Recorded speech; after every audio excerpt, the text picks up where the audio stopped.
미국 전문가 채널 시청자 여러분 안녕하세요. 오늘은 최근에 제정이 된 감세법이라고 하죠. 최근에 뉴스나 뭐 여러 가지 정보 채널에서 많이 보셨을 겁니다. OBBB Act라고 하는 오빠 One Big Beautiful Bill, 하나의 크고 아름다운 감세법에 대한 세부적인 내용 살펴보는 시간 가지도록 하겠습니다. 우선 이번 감세법은 실질적으로 원래는 2017년까지 미국의 세법이 존재를 했었고, 트럼프 정부 1기에서 세법 자체를 한번 이제 변경을 하면서 2018년부터 2025년까지 현재 여러분들이 작년까지 세금 보고서를 제출한 그 세법이 올해까지 시행이 되고 종료가 된 뒤에 2017년 세법으로 돌아가는 어떤 그런 이제 한시적인 일몰법을 가지고 있었습니다. 그런데 이번에 세법이 새롭게 변경 및 제정이 되면서 이 기존의 트럼프 정부 1기에서 확정되었던 이 세법 법안이 일부 수정을 거치면서 최근에 제정이 되면서 이 내용이 앞으로는 여러분의 생활에 직결적으로 어떤 영향을 미치는지를 같이 살펴보는 시간을 갖도록 하겠습니다.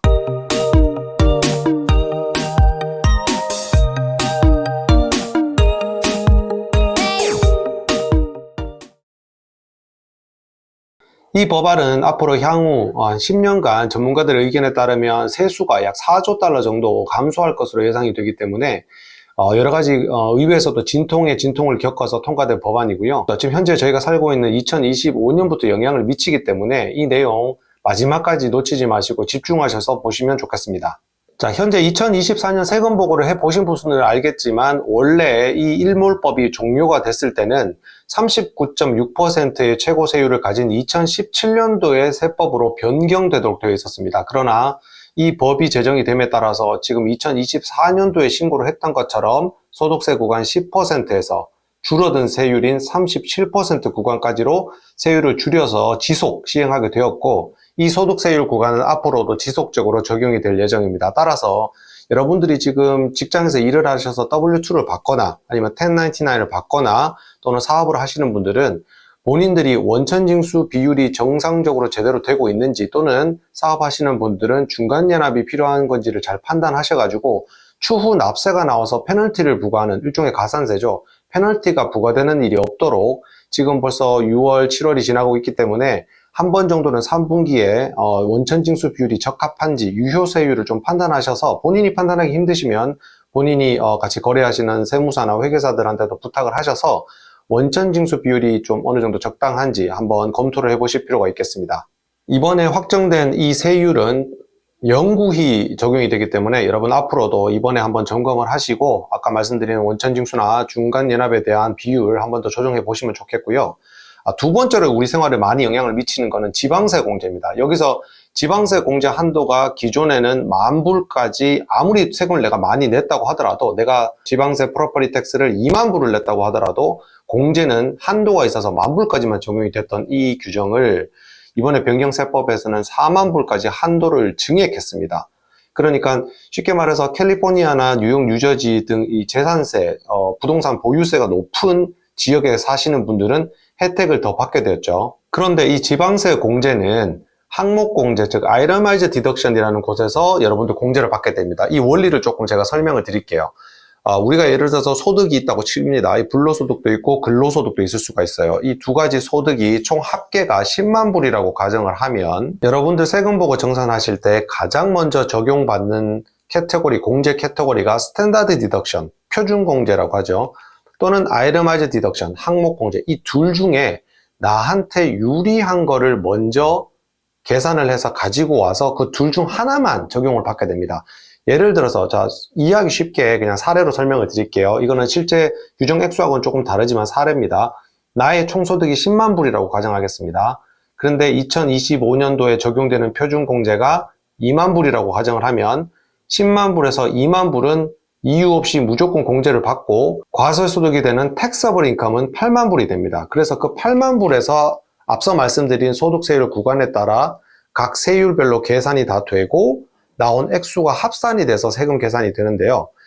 이 표준공제는 세부 내역이 없기 때문에 만약에 2만 불이라고 가정을 하면 2만 불이 그대로 공제가 되는 것이고, 항목공제는 세부 내용이 있습니다. 예를 들어서 의료비 내지는 뭐 기부금 공제 등이 있는데, 그 중에 여러분들한테 가장 크게 그 비율에 차지하는 게 스테이트 텍스나 로컬 텍스 내는 지방세 공제입니다. 그 중에 뭐 세일즈 텍스도 있을 수가 있고, 뭐 인컴 텍스도 있을 수가 있고, 재산세 관련되는 것도 지방세에 포함이 되는데, 이 지방세 공제, 다시 말하면 여러분들 예를 들어서 이런 경우입니다. 여러분들이 집을 보유하고 계시고 모기지를 납부하신다고 가정했을 때 은행에 납부하는 모기지 이자와 재산세 납부 내역 총 합계가 스탠다드 디덕션, 즉 표준공제보다 높게 적용이 된다면, 아까 가정했을 때 2만 불을 가정했죠. 근데 내가 뭐 기부금도 없고 의료비 사용 내역도 없습니다. 그런 상태에서 모기지를 가지고 있는데 1년에 모기지 이자를 2만 불을 냈어요. 그리고 내가 집을 보유하고 있음으로 인해서 프로퍼티 텍스를 2만 불을 냈어요. 그럼 합치면 4만 불이죠. 2만 불과 4만 불 중에 더 높은 4만 불을 내가 적용받게 됩니다.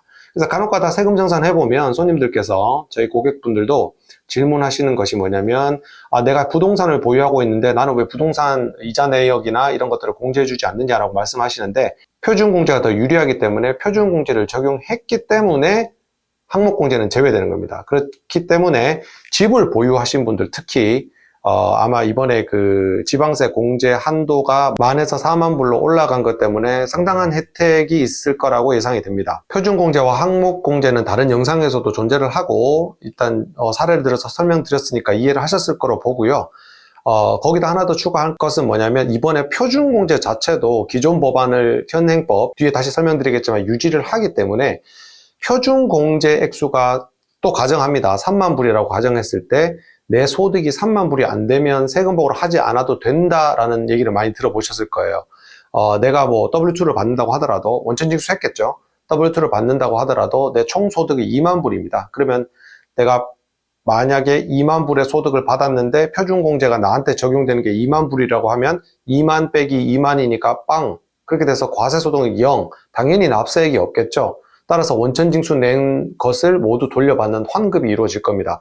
그래서 세금 보고를 하지 않아도 된다라고 하는데, 최근에 이제 정부에서 이민법도 좀 강화되고 있고 하기 때문에 세금 보고의 목적은 납세, 환급, 정보 보고 이 세 가지이기 때문에 내가 소득이 있다라고 하면 그게 근로소득이든 불로소득이든 상관없이 가급적이면 세금 보고를 하시고, 과세소득이 0원이라고 하더라도 왜 0원이고 왜 납세를 하지 않아도 되는지에 대한 정보보고를 한다고 생각하시고, 저희 같은 경우는 표준공제 이하라고 하더라도 정보보고 목적으로 세금보고 하실 것을 권유드립니다. 세 번째로 여러분들 생활에 굉장히 영향을 많이 미치는 부분은 팁을 받으시는 분, 그리고 직장에서 근무하시다 보면은 오버타임 하시는 분, 이 두 가지에 대해서 공제하는 규정도 신설되었습니다. 따라서 이거는 2028년까지 한시적으로 적용이 됩니다. 15만 불까지 소득이 있으신 분들은 이 공제 혜택을 받으실 수 있는데, 팁은 최대 25,000불까지, 초과 근무는 최대 12,500불까지 공제를 받게 되고요. 이 공제에 대해서 세부적인 규정, 상세 내역은 변경세법에서 2025년 신고하실 때 어떻게 신고하는지 여러분들 잘 검토하셔서 반영하시기 바랍니다. 다음으로는 자동차를 구매하실 때 은행에 융자를 받게 되면 이자를 납부하시죠. 지금 뭐 보통 이제 뭐 이자율이 높아서 꽤 많은 이자를 납부하고 계신데, 이 이자 자동차 구매 시 파이낸스를 받았을 때 이자 비용 납부를 공제하는 규정도 신설되었습니다. 다만 조건이 있습니다. 2025년에서 2028년에 구매해서 융자를 받으셨어야 되고요. 이 융자에 대해서 미국에서 생산된 자동차에만 적용이 됩니다. 기존 정부에서 시행했던 전기차 크레딧, 이 규정이 9월 30일 이후에 구매하는 거에 대해서는 적용이 되지 않기 때문에, 만약에 전기차를 구매할 것이고 지금 현재 차량을 구매할 것이라면 9월 이전으로 전기차를 구매하셔서 크레딧 적용 받으시고 이자 공제도 적용 받으시면 되게 좋겠습니다. 그게 아니라 아직 차량 구매 계획이 없으시다고 하시더라도 미국에서 생산되었고 이자 지급을 받는다고 하면은 최대 10,000불까지 여러분 차량 구매에 대해서 공제를 받으실 수 있으니까 이 규정도 잘 활용하시면 좋겠습니다. 다음은 인적 공제 내용인데요. 만약에 이 일몰법이 그대로 적용이 돼서 2017년에 있었던 세법으로 돌아갔다면 퍼스널 이거잼션이라고 해서 가족 구성원 수에 따라서 공제받는 인적 공제 규정이 있었습니다. 그런데 이 인적 공제 규정은 표준 공제를 상향함에 따라서 완전히 폐지가 되고요.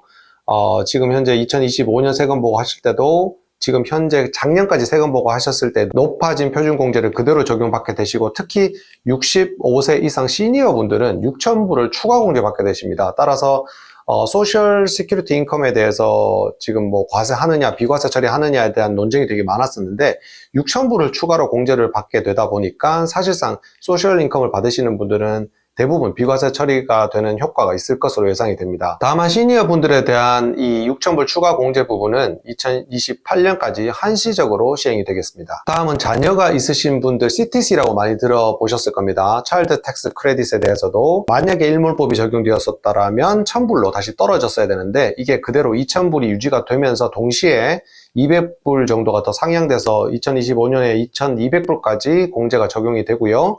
환급되는 부분은 기존 완난하고 동일하게 1,700불까지는 환급이 되는 부양가족 자녀가 있는 분들은 공제 혜택이 좀 더 늘어났다라고 보시면 되고 기존하고 동일하게 소셜 시큐리티 넘버가 반드시 있어야지만 이 혜택 받으실 수 있습니다. 또 다음 재미있는 새롭게 추가된 법안은 뭐냐면 미국 시민권자를 포함해서 미국에 거주하시는 분들이 해외에 송금을 할 때 1% 송금세를 부과를 하게 됩니다.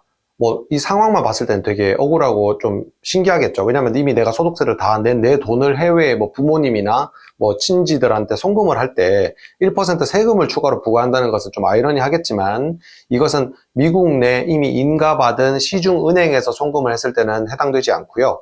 제3자 송금 플랫폼을 활용했을 때만 1%의 세금이 부과되니까 이 부분도 송금하실 때 주의하셔서 송금하시기 바랍니다. 다음은 트럼프 어카운트라고 닉네임이 펼쳐져 있는 특별한 법안을 하나 더 추가한 게 있는데요.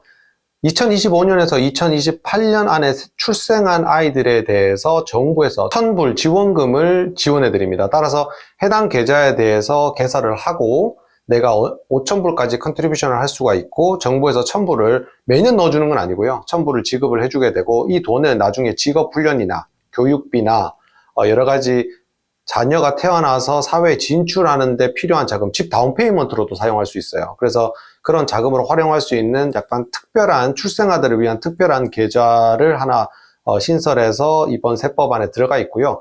이 규정도 잘 활용하시면 기존에 현재 있었던 뭐 학자금 관련 529 플랜이나 이런 것처럼 활용하실 수 있고 세부적인 어떤 방식으로 진행을 할지에 대한 시행령은 좀 더 확인을 해볼 필요가 있겠습니다. 앞서 잠깐 설명을 했지만 바이든 정부에서 시행했던 태양광 지원 사업 이런 것들이 모두 삭제가 됐고요.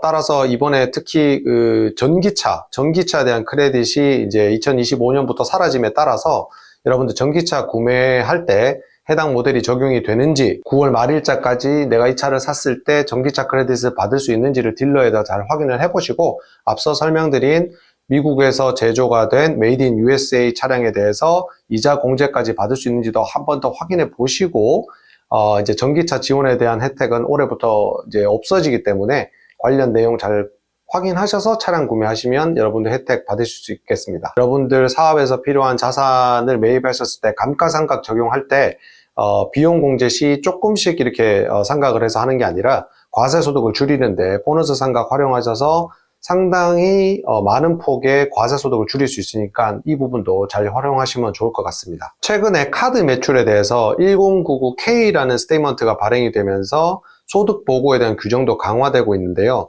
이 카드 매출에 대한 1099 규정은 그대로 유지가 되면서 원래 진행을 하려고 했던 뭐 벤모나 여러분들 송금할 때 개인적으로 송금할 때 많이 사용하시는 벤모나 페이팔이나 등 이런 플랫폼에 대해서도 앞으로 1099 규정을 적용하려고 하다가 이 규정은 폐지가 됐습니다. 원래 이제 600불 이상의 어떤 소득을 지급하게 되면 소득 지급자는 1099이라는 스테이트먼트를 발행을 해야 되는데 그 서류를 돈을 받은 사람은 그것을 근거로 소득세 신고를 하게 되죠. 벤모 등에 대한 제3자 플랫폼에 대해서 1099 규정은 다시 폐지가 됐습니다. C코퍼레이션 같은 법인 사업체를 설립하셔서 사업하시는 분들은 기존의 세율에서 이미 21%까지 상당히 낮은 세율로 지금 이미 연방세법이 조정되었는데 이 21%의 세율이 영구화되고요.